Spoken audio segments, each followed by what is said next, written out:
go! Hey guys, my name's Sarah and I am president of the Los Angeles Dietetic Association, and I'm here with Fatina, who is also on the Dietetic Association as public policy rep. So my first question is, what is Prop 37? That's a good question, Sarah. Proposition 37 states that all genetically modified foods need to be clearly labeled. Genetically modified food or genetically modified organism, pretty interchangeable, is a generic term used to describe the genetic alteration of crops, plants, and organisms through biotechnology, also referred to as recombinant DNA technology or genetically engineered.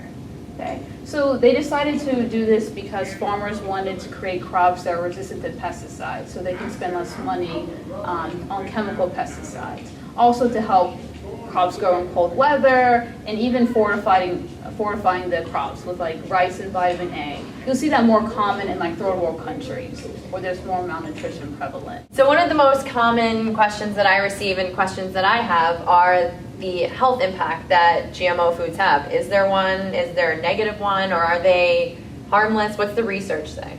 So research is kind of controversial in this area. So one of the main health risks I could pose that is because we're doing this genetic alteration, we could possibly introduce a new allergy or new allergen or cause allergic reaction into individuals.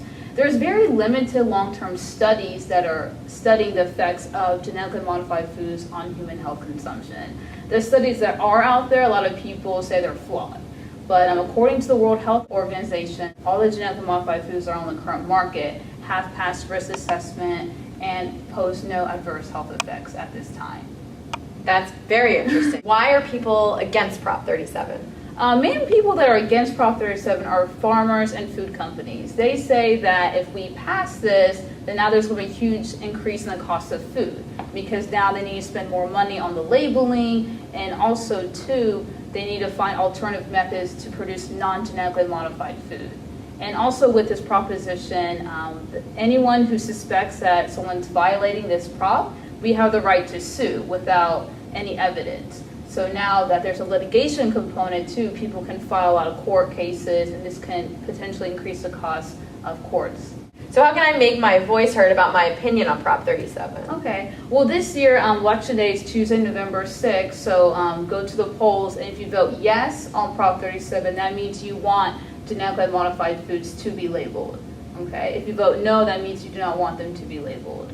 Also good to point out that the foods that are exempt are restaurant foods, certified organic foods, alcohol, and actually animals that are fed genetically modified foods, but the animal themselves are not genetically modified. Wonderful. That was some great information. It's really good to know that. There's been a lot of buzz on Prop 37, so hopefully the information that Fatina provided helps you make a decision on how you want to vote and just gives you more information to be an informed consumer. Thanks for watching!